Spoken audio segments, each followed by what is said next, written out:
Hermanos, si son tan amables de poder estar puestos de pie para escuchar la lectura de la palabra de Dios.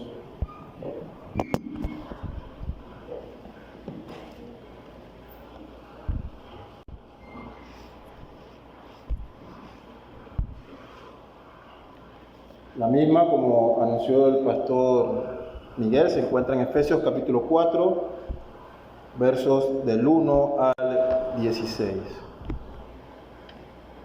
Dice así las Escrituras.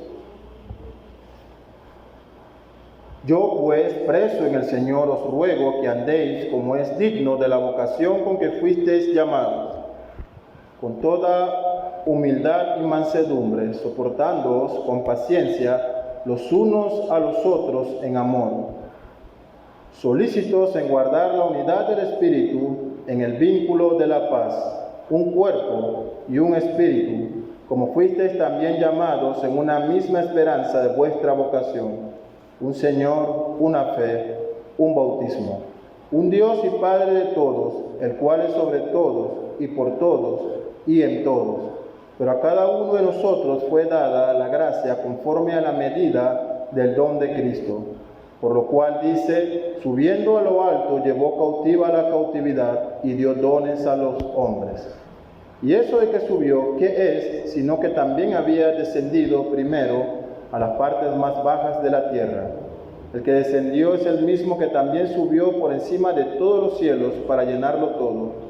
Y el mismo constituyó a unos apóstoles, a otros profetas, a otros evangelistas, a otros pastores y maestros, a fin de perfeccionar a los santos para la obra del ministerio, para la edificación del cuerpo de Cristo, hasta que todos lleguemos a la unidad de la fe y del conocimiento del Hijo de Dios, a un varón perfecto, a la medida de la estatura de la plenitud de Cristo, para que ya no seamos niños fluctuantes llevados por doquier de todo viento de doctrina, por estratagemas de hombres que para engañar emplean con astucia las artimañas del error, sino que siguiendo la verdad en amor crezcamos en todo en aquel que es la cabeza, esto es Cristo, de quien todo el cuerpo, bien concertado y unido entre sí por todas las coyunturas, que se ayuda mutuamente según la actividad propia de cada miembro, recibe su crecimiento para ir edificándose en amor.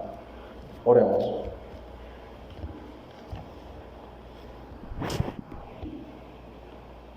Te alabamos, oh Señor, por tus misericordias, por tu cuidado y protección por cada uno de nosotros.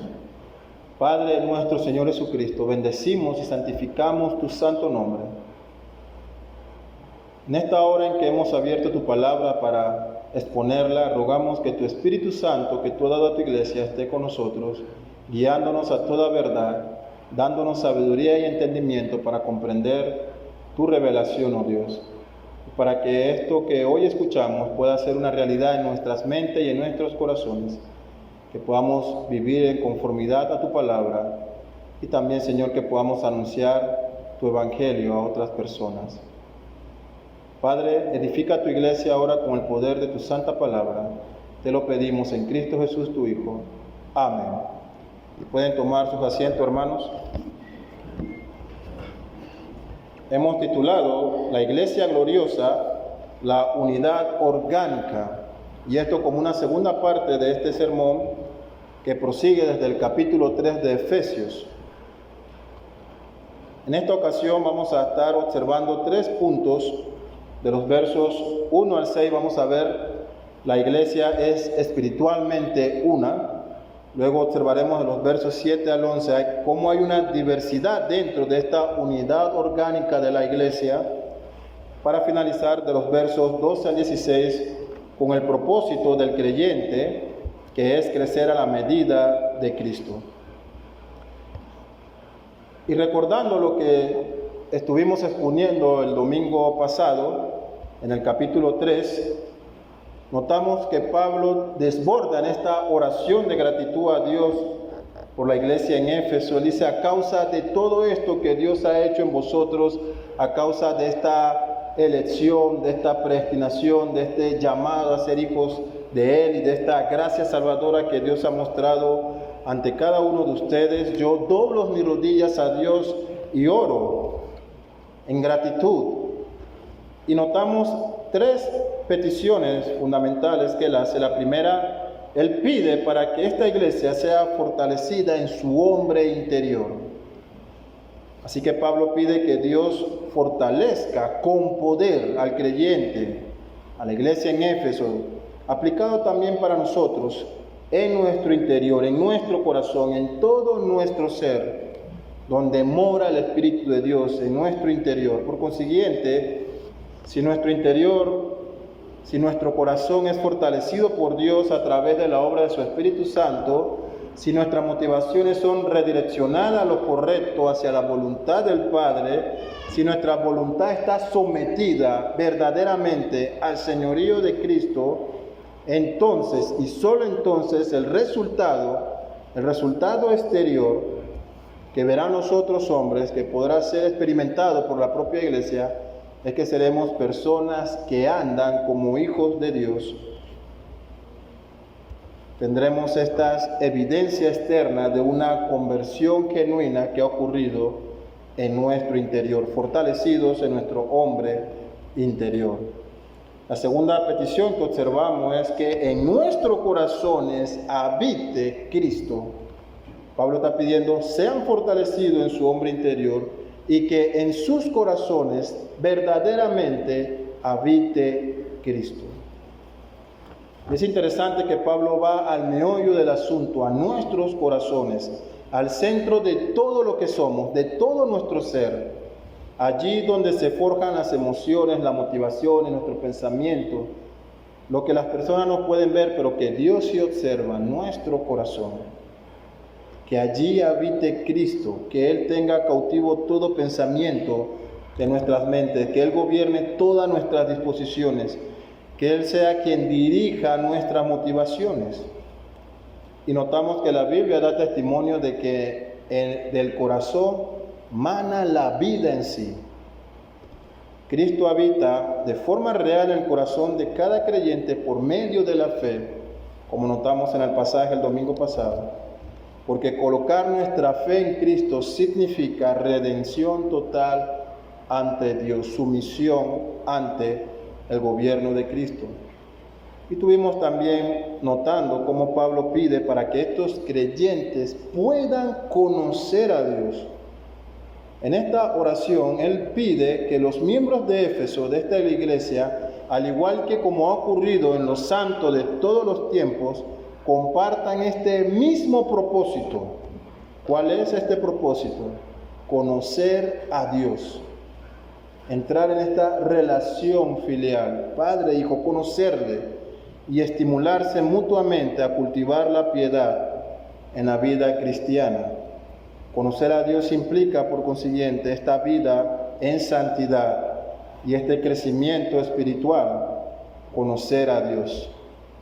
Ahora en este capítulo 4 es donde inicia esta segunda parte del libro. Si recordarán en la introducción a Éfesos, hablamos de que podemos dividir el libro en dos grandes partes. Capítulo 1 al 3 va a ser la base doctrinal que Pablo presentará para luego del 4 al 6, cuando empezamos hoy capítulo 4, entrará a esta parte práctica de cómo poner por obra todo esto que él ha enseñado en cuanto a nuestra nueva vida en Cristo y esta unidad perfecta que tenemos en Jesús.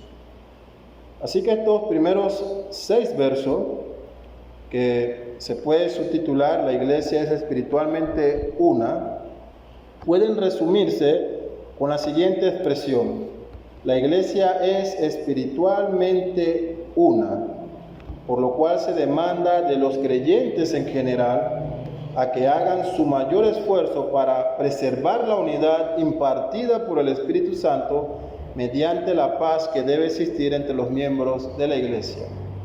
Él dice en el verso 1: yo pues preso en el Señor os ruego que andéis como es digno de la vocación con que fuiste llamado. Así que nuevamente Pablo llama la atención sobre su condición de prisionero. Pero como explicamos en el capítulo 3, hace ya varios domingos, Pablo está en esta cárcel no por voluntad de hombre, sino que él se considera a sí mismo como un prisionero de Cristo. Su cárcel no es una cárcel que es voluntad de los judíos, ni mucho menos ha sido voluntad de los romanos, sino que es Cristo quien ha querido tenerle como preso. Y esta va a ser la marca de su apostolado, el sello de su ministerio, la evidencia de su servicio a Jesús. Él sufrirá cárceles como ocurre. Pero notemos esta súplica aquí: os ruego que andéis como es digno de la vocación con que fuisteis llamados. Y este ruego del apóstol suena a esta petición de un padre cuando de repente nos dice: anda como cristiano, compórtate como un hijo de Dios. O tal vez al clamor de muchos pastores cuando exhortan a su iglesia a andar en santidad. Por tanto, ante lo expuesto anteriormente en cuanto a vuestra elección soberana, en cuanto a la predestinación y adopción de la que gozan, debido a que el Espíritu Santo mora en ustedes como garantía de haber sido elegidos por Dios y Cristo gobierna en sus corazones, anden dignamente como se merece de hijos de Dios. Os ruego, dice Pablo, que andéis como es digno. Y este término de vocación tiene que ver con este tipo de vida que llevan, un llamado diferente al resto del mundo, un llamado a andar como hijos de Dios. En términos sencillos, vivan cada día como verdaderos hijos de Dios. Que todo esto que ustedes han experimentado, toda esta elección, salvación y presencia del Espíritu Santo, no sea algo que se quede en la teoría, sino que en la práctica, en la forma en cómo ustedes viven, evidencien que son hijos de Dios. Yo personalmente me opongo de forma radical y fervorosa a todo movimiento cristiano liberal de la actualidad que busca llevar la vida de la iglesia en términos de vivir más aceptable ante el mundo, ser culturalmente de mente abierta, poder obtener de lo que el mundo ofrece ciertas estrategias que nos ayuden a atraer a los incrédulos. Porque cuando alguien dice que debemos parecernos más al mundo, ser más como ellos, para ser atractivo y ofrecer un mensaje que atraiga multitudes, cuando alguien propone este tipo de cosas, lo que está diciendo es que todo lo que Dios ha hecho, todo lo que la fe cristiana representa, toda la obra que el Espíritu Santo hace en regenerarnos y cambiarnos, todo lo que ha ocurrido, como ha dicho Pablo en Efesios 1, 2 y 3, de que hemos sido sacados de la muerte, trasladados a una luz, recibido una nueva vida, todo eso no tiene poder alguno para que las personas crean al Evangelio. Por eso debemos hacernos más como el mundo.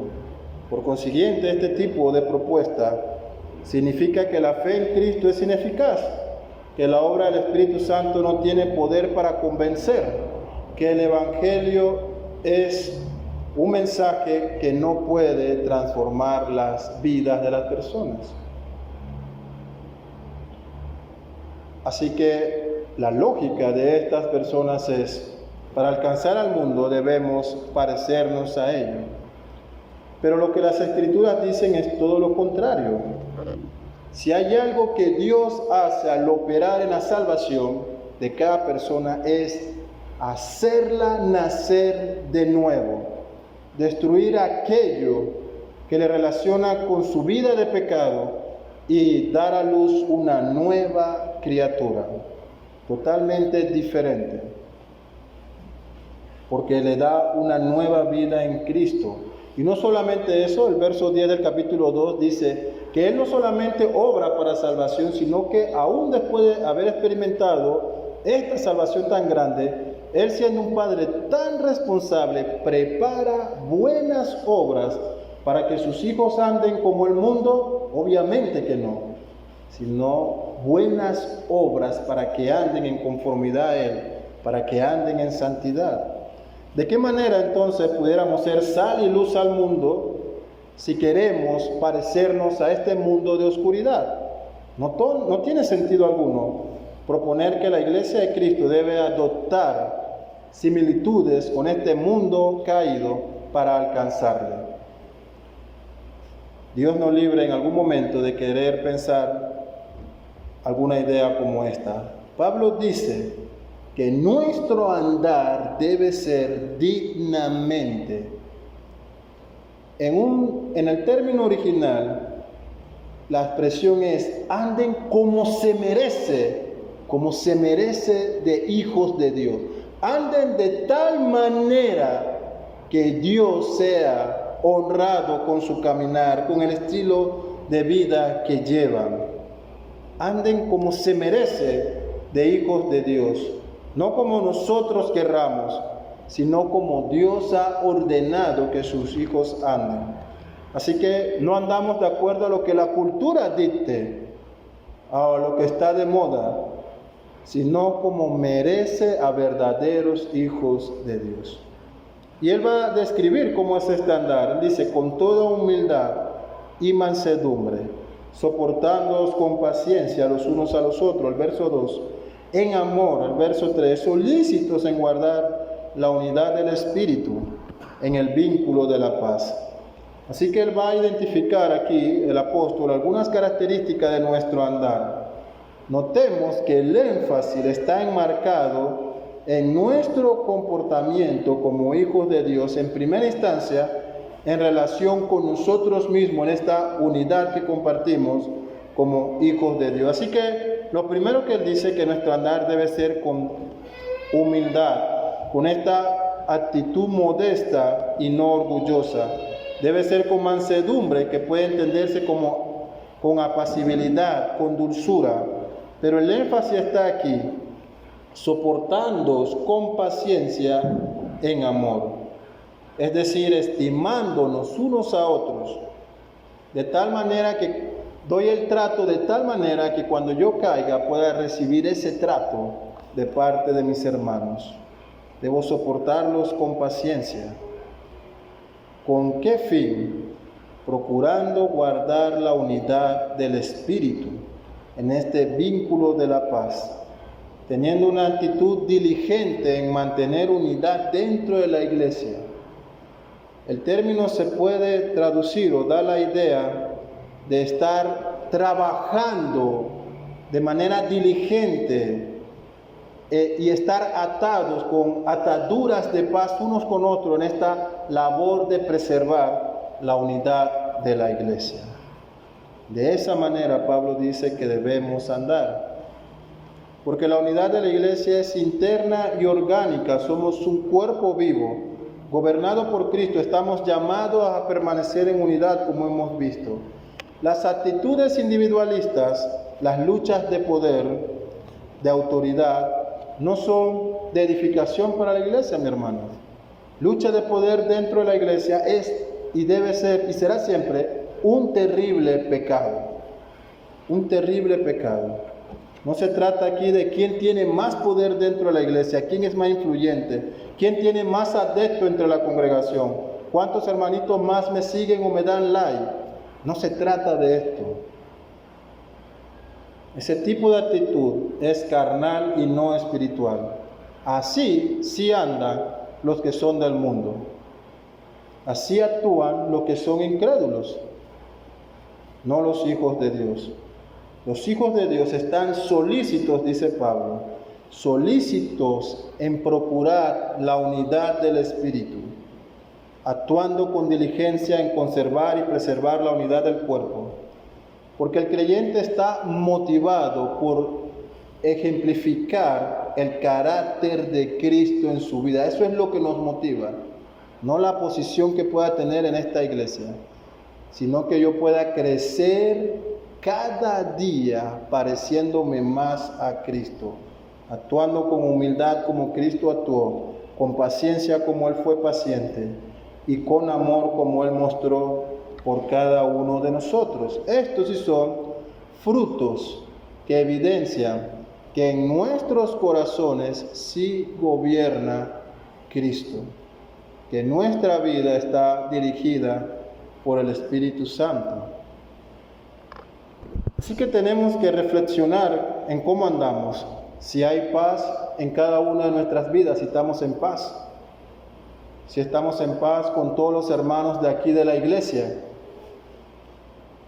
si somos instrumentos de reconciliación o estamos prestos para ser instrumentos de división, si estamos soportando con paciencia las faltas de los otros, con mira que cuando nosotros cometamos las mismas faltas, también seamos soportados con paciencia. Si nuestra actitud es con apacibilidad, y si nuestro mayor deseo, si el mayor deseo no es qué posición ocupo, sino que esta iglesia preserve en unidad y que cada miembro aquí, cada día, sea formado más y más y más a la imagen de Cristo. Ese debe ser el deseo. Dice el verso número 4, un cuerpo y un espíritu, como fuisteis también llamados en una misma esperanza de vuestra vocación, un Señor, una fe, un bautismo, un Dios y Padre de todos, el cual es sobre todos y por todos y en todos. Y esta unidad orgánica de la que habla el apóstol involucra a todos los que forman parte del cuerpo, todos los que son hijos de Dios. Hay una sola iglesia universal, como hemos visto en los capítulos anteriores. Esta iglesia está formada por judíos y gentiles, sin distinción. La barrera que los separaba ha sido derribada por Cristo y Él ha llamado un solo pueblo de estos dos grandes grupos. Así que ellos son igualmente coherederos y copartícipes de todas las promesas en Cristo. Ellos han sido sellados de la misma manera por un mismo espíritu y son llamados en esperanza a una vida eterna de igual manera. Hay un solo Señor Jesucristo, dice el apóstol. Hay una sola fe en el Evangelio de Cristo. Hay un solo bautismo en el nombre del Padre, del Hijo y del Espíritu Santo. Hay un solo Dios que es Padre de todos por igual, de cada creyente en particular, aún de los que no conocemos, que están por todo el mundo. La iglesia de Éfeso debía tener esta certeza de que ellos, al igual que el resto de las iglesias de nuestro Señor, que ellos, al igual que la iglesia principal del primer siglo, Jerusalén, habían sido recibidos igualmente como parte de este pueblo. Ellos eran miembros de la iglesia, de esta unidad orgánica que comparte estos principios. Sobre este verso muchos han usado el mismo para presentar la idea de que no debe haber diferencias denominacionales entre nosotros, no debe existir denominaciones, no debe haber bautistas ni presbiterianos, ni reformados y luteranos, y así, sino que debe haber una gran mega super iglesia, una sola, dicen aquellos, parecido a lo que los católicos practican. Sin embargo, dentro de esta perfecta unidad que goza el cuerpo de Cristo, hay también esta diversidad. El Nuevo Testamento nos muestra la unidad de la iglesia en términos generales, una sola iglesia, pero también la diversidad entre una iglesia compuesta por judíos como Jerusalén y una iglesia compuesta por gentiles como Antioquía. Tenían un mismo Señor, un mismo bautismo, una misma fe, un mismo Dios, pero ambas tenían ciertas prácticas diferentes.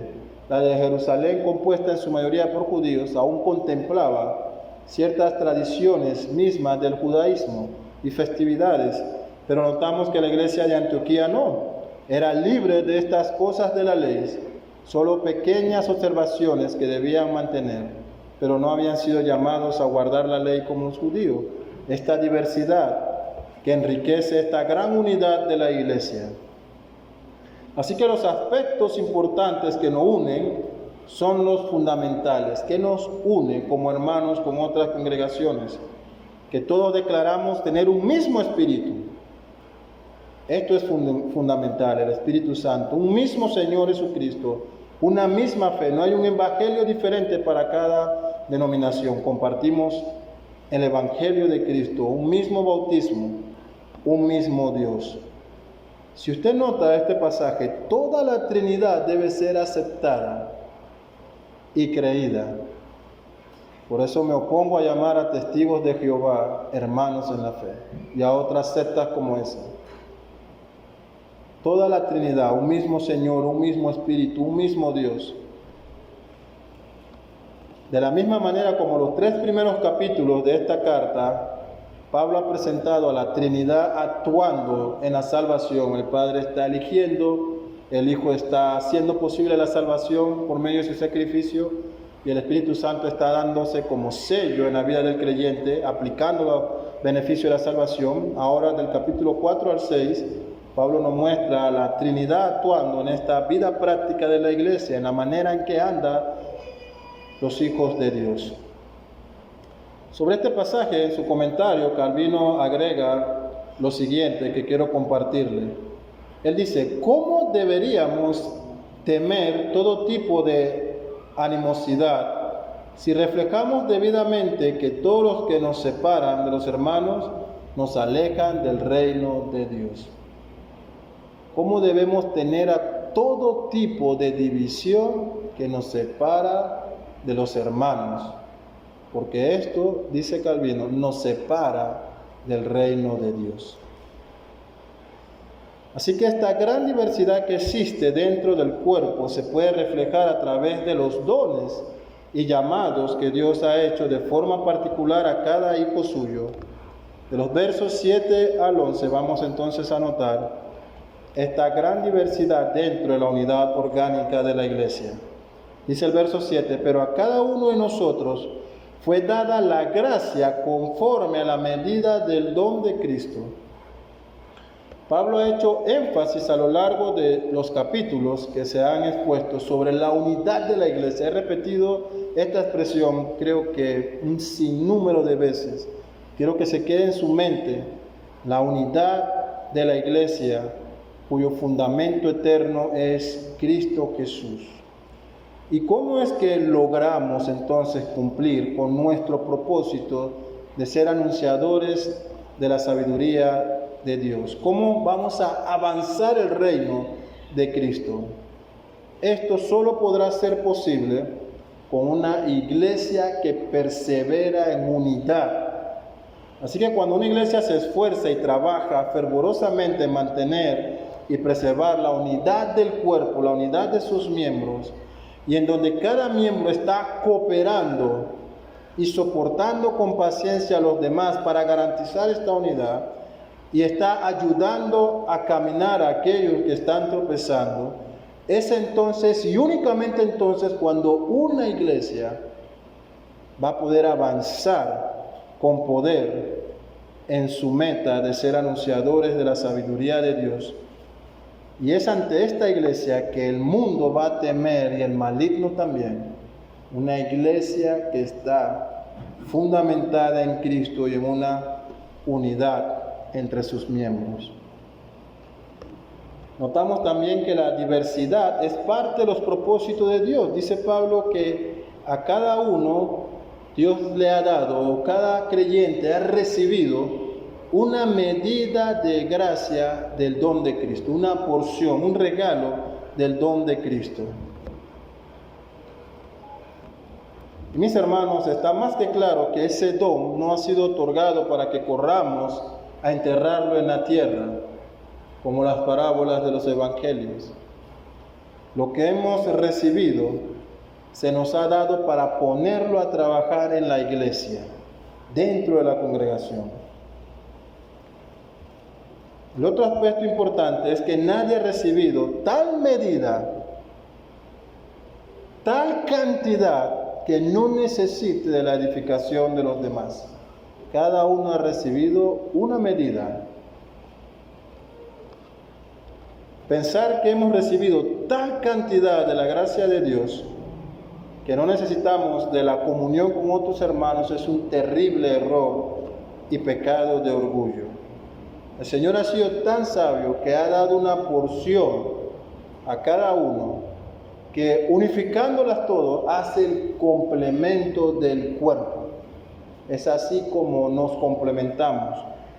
como nos edificamos mutuamente, como somos perfeccionados y sobre todo como somos formados a la imagen de Cristo. Nota el verso 8, por lo cual dice, subiendo a lo alto, llevó cautiva la cautividad y dio dones a los hombres. Y eso de que subió, ¿qué es? Sino que también había descendido primero a las partes más bajas de la tierra. El que descendió es el mismo que también subió por encima de todos los cielos para llenarlo todo. Y seré lo más práctico y claro en la exposición de estos versos que han llenado páginas y páginas de comentario a lo largo de la historia. Pablo está tomando como ilustración el Salmo 68. Léalo en sus casas. En este salmo, Dios está en guerra contra la humanidad, contra el hombre. Dios está en el Sinaí como el rey y se dispone a entrar a Jerusalén, a su monte santo, a Sión, y entronizarse. Y en ese transcurso Él está haciendo guerra contra el hombre, contra las naciones que se oponen a Él. Él ha vencido y los ha derrotado a todos y ha recogido gran cantidad de tesoros y de bienes de esta lucha. Es la descripción del Salmo. Y Él se ha entronizado en su trono en Sión como el Rey y ha repartido de sus ganancias en esta victoria a los hombres. Pablo dice, de la misma manera, Cristo, que descendió por su iglesia, ha librado tal batalla contra el pecado, ha salido triunfador, venciendo a cada enemigo en la cruz. Él ha recogido gran botín, ha libertado a muchos, tiene un gran pueblo que ha liberado para sí. Pero no ha quedado allí. Él ahora ha ascendido al cielo, está sentado a la diestra del Padre, está allí junto a Él, gobernando. ¿Y qué hace? Él reparte dones a los hombres, da de sus bienes, de lo que ha obtenido, de su herencia, ha repartido para su iglesia. ¿Y cuáles son estos dones preciosos que Cristo ha dejado para su iglesia? Dice el verso 11, Él ha constituido a unos apóstoles, a otros profetas, a otros evangelistas, a otros pastores y maestros. Quiero que note el énfasis que hace Pablo sobre la importancia del gobierno de la iglesia mediante la predicación de su palabra, de la palabra de Dios. Estos dones, todo lo que Pablo menciona aquí, tienen como propósito mantener la palabra de Dios, enseñarla, predicarla. Y esto debe ser así. ¿Por qué, mis hermanos? Porque Cristo gobierna a su iglesia por medio de su palabra. Él ha dado dones, dice, a la iglesia.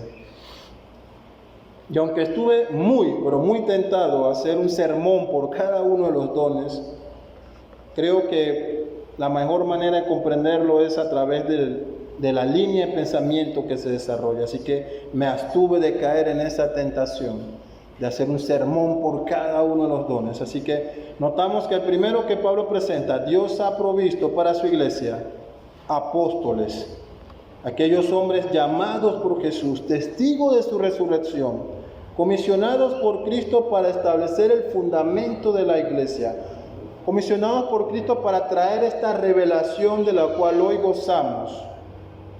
Un don que, debo aclarar, cesado, porque el propósito de estos hombres que Él llamó se ha cumplido con el cierre del canon de las Escrituras.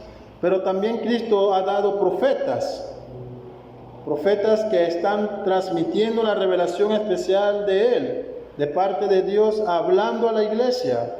Ellos tenían esta función de predicar, exhortar, advertir, amonestar con palabra de Dios. Y así que en cuanto a la función profética de traer nueva revelación, entendemos por las Escrituras que la misma ha cesado con el cierre del canon bíblico.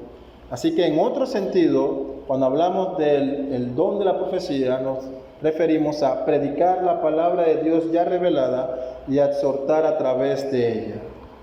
Pero también el Señor ha levantado evangelistas, dice Pablo, que tenían el oficio de predicar el evangelio. Esta era la función principal de los apóstoles. Algunos han hecho esta comparación del ministerio de misioneros interinos que la iglesia envía a ciertos lugares para predicar y levantar iglesia. La Biblia nos habla de manera clara de dos hombres que ejercieron este ministerio, Felipe y Timoteo también. Así que notamos que Dios ha levantado hombres con este llamado a llevar el evangelio. En la actualidad se puede entonces entender como la labor misionera de la iglesia cuando comisiona a hombres con cualificaciones de anciano para ir en la obra misionera. Y por último, dice, no por categoría, sino en el orden que Pablo lo da, Dios ha dado pastores y maestros. Ambas designaciones van juntas. La función de pastor es la de exhortar y también es la de enseñar. Por eso que cuando vemos en las cartas pastorales, el pastor debe ser apto para enseñar. Así que Dios ha dado a estos hombres que cuidan el rebaño, que lo protegen, que lo guían, pero que a la vez deben corregirle y enseñarle. Esos hombres a quien Dios está dotando con ciertas cualificaciones que las Escrituras describe para gobernar su iglesia. Y cuando me refiero a gobernar, no me refiero a un tipo de señorío político, sino a gobernar a través de la palabra de Cristo. Hay una gran diversidad en los dones que Pablo ha descrito aquí. Estos dones, esta diversidad de funciones, constituyen la unidad orgánica de la iglesia. Así que el énfasis que debemos identificar es que quien ha repartido estos dones es Cristo. Él ha llevado cautivo la cautividad, ha vencido en la cruz y ha subido al trono del Padre a sentarse como Rey, dando entonces dones, proveyendo a su iglesia de estos hombres para que la gobiernen en su nombre. Así que los dones son de origen divino y no humano. Notamos entonces de los versos 12 al 16 el propósito final del creyente. Dios ha dado estos dones con un propósito. Así que Cristo, como nuestro Salvador y Rey victorioso que está gobernando a su iglesia a través de su palabra y cuya principal actividad y meta de la iglesia es ser anunciadores de esta palabra de Dios, lo que los hombres y lo que las mujeres necesitan, como hemos dejado claro ya en varios domingos, no es una iglesia involucrada en muchas actividades, sino una iglesia que predique el verdadero evangelio. Eso es lo que el mundo necesita. Por eso Dios provee estos dones con énfasis en que su palabra sea predicada. ¿Y por qué este énfasis tan fuerte? ¿Hay algún otro método en que las personas puedan creer? Las Escrituras dicen que la fe llega por el oír. ¿Y el oír qué cosa? ¿Mensajes motivacionales? Explota el campeón que está en ti, mi hermano. ¿Eso es lo que la gente necesita? ¿Psicología? ¿Refranes? No. La fe llega única y exclusivamente por escuchar, por oír la palabra de Dios. Es clara las Escrituras, así lo demuestra 1 Corintios 1:21. A Dios le ha placido salvar por la locura de la predicación. Y en la actualidad está esta tendencia a disminuir la importancia de la predicación de la palabra de Dios. No sé si usted está enterado de algunas tendencias de moda entre ciertas iglesias en Estados Unidos, Europa y aún en parte de nuestra América. Las iglesias ya no hablan de predicación, sino de un tiempo de reflexión. Así van los cambios tan sutiles. Las iglesias han rediseñado sus espacios, sus interiores. En muchos lugares de Estados Unidos este púlpito que usted ven aquí ha sido removido, quitado. No queremos dar una imagen de un hombre con autoridad detrás de un púlpito, hablando en nombre de un Dios que puede verse como una especie de gobernante absoluto, imponiéndonos su voluntad. No queremos dar esa imagen. Debemos dar un ambiente más a gusto, así que el púlpito se ha ido y se ha rediseñado todo como un living room, una gran y cómoda sala de estar, donde el pastor se sienta y con una deliciosa taza de café o cocoa emite sus pensamientos a la grey que le escucha mientras beben un delicioso cappuccino.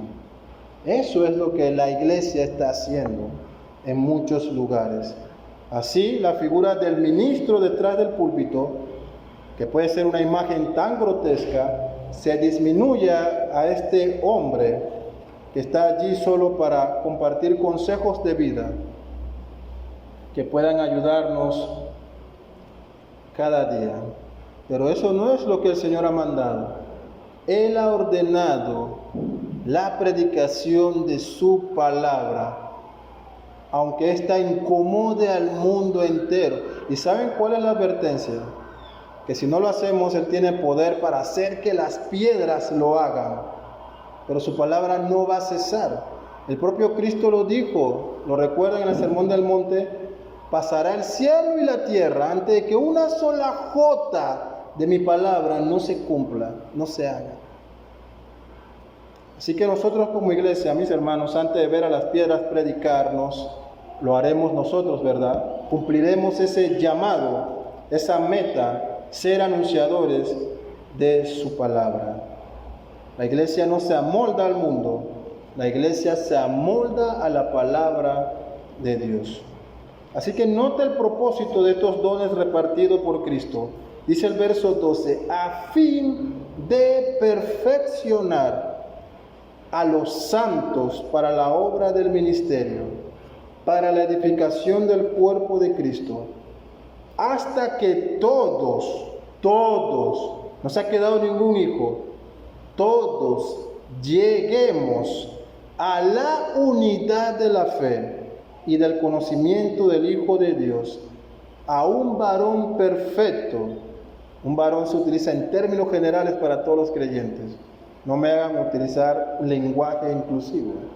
A un varón perfecto, para que todos crezcan en la medida de la estatura de la plenitud de Cristo.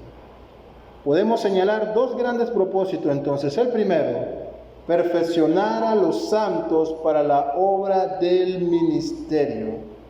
Así que Dios ha levantado, de acuerdo a su soberana voluntad, Dios ha levantado apóstoles, profetas, evangelistas, pastores y maestros, que han traído su revelación especial, los apóstoles y profetas en su momento, que han sembrado el fundamento de la iglesia para que nosotros hoy podamos creer en la doctrina de los apóstoles y en las profecías cumplidas en la persona de Cristo.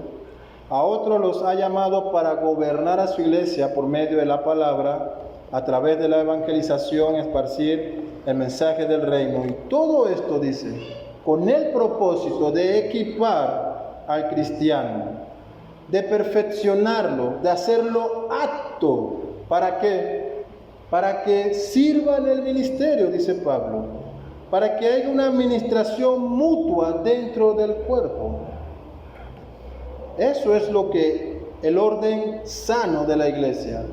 Son enseñados por los hombres que Dios ha levantado para que esa enseñanza se ejerza entre nosotros mismos, para que crezcamos mutuamente.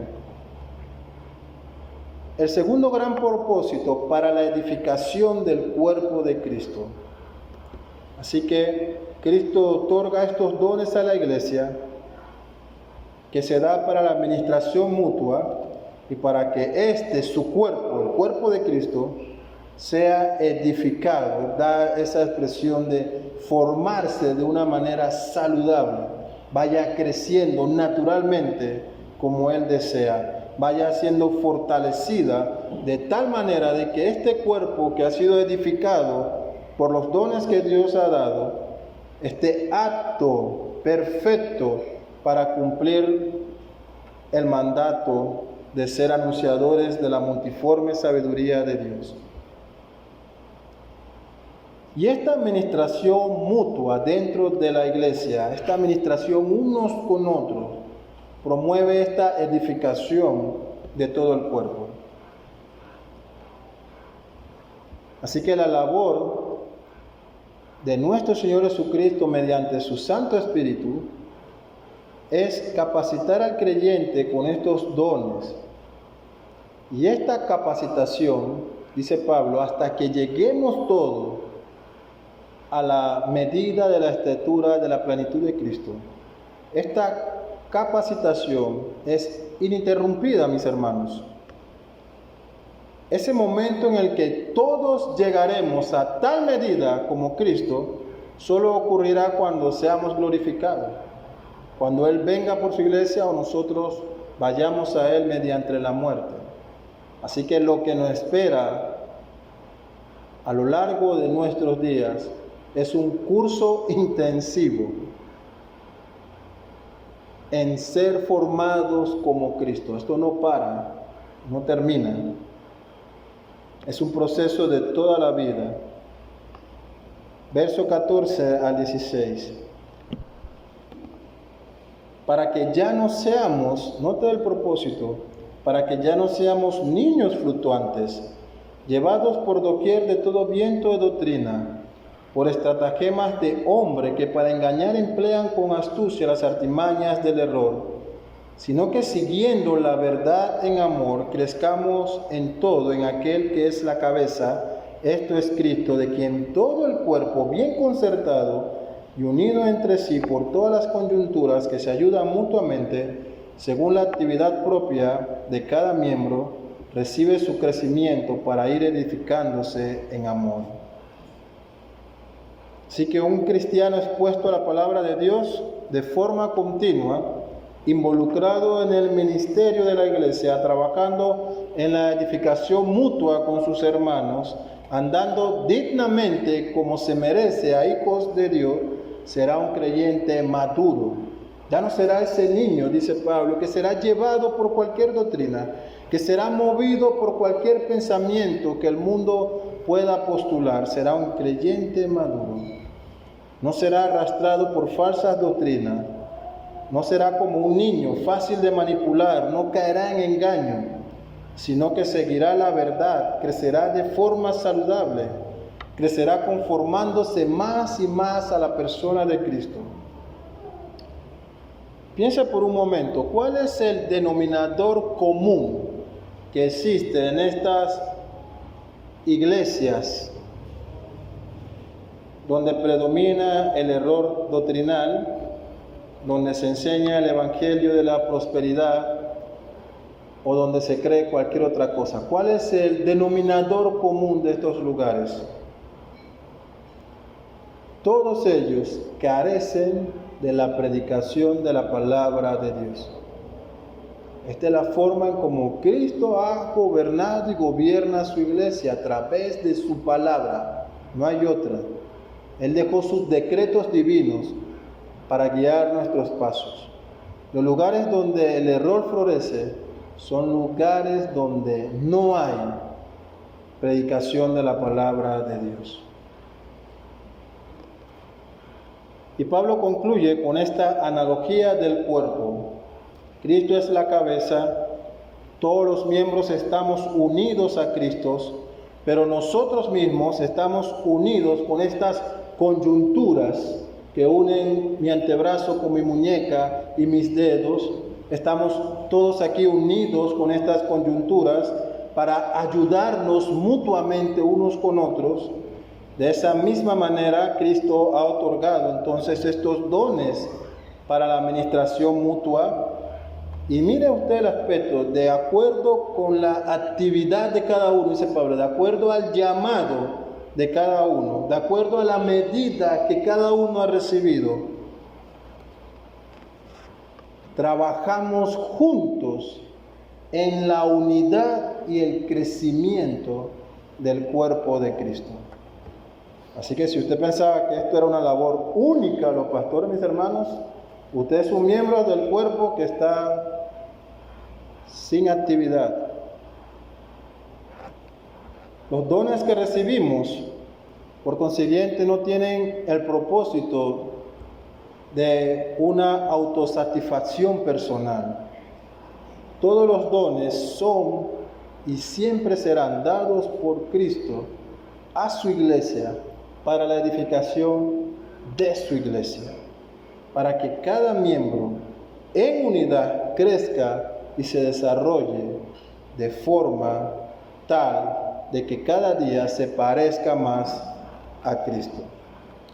Una aclaración es que Efesios 4 no pretende ser una lista amplia de todos los dones que Dios ha dado. Pablo obvia algunos aquí porque su énfasis está en cómo mantener la unidad a través del gobierno de Cristo por medio de su palabra, porque en otras epístolas esta lista se amplifica un poco más en cuanto a otras variedades de dones que Dios ha dado a su iglesia para poder garantizar esta administración mutua. Y como hemos dicho, el énfasis de Pablo está en cómo Cristo gobierna a su iglesia a través de su palabra. Finalmente, mis hermanos, recordemos cuál ha sido nuestro llamado. Se demanda de nosotros, como al principio, andar dignamente, como se merece a los hijos de Dios. Nuestro mayor deseo debe ser cultivar la unidad y la paz de Cristo entre nosotros. Todo deseo carnal, todo lo que cause división, todo pensamiento que busque imponer por la fuerza nuestra voluntad dentro de la iglesia, debe ser quitado de nuestros corazones, desarraigados de allí. Porque esta iglesia, mis hermanos, no es de los pastores. Esta iglesia tampoco pertenece a los diáconos, ni siquiera a un solo miembro de esta iglesia. Esta iglesia pertenece a Cristo. Y hay de aquellos que quieran dividir el cuerpo de Cristo. Es una lucha contra el propio Señor de la iglesia. Somos llamados a esta unidad orgánica en Cristo, a esta unidad interna. Hemos sido todos sellados con el mismo Espíritu, salvados por la misma fe, y tenemos al mismo Señor y un mismo Padre. Que Dios nos ayude cada día a perseverar en esta unidad, para gloria de su nombre. Oremos.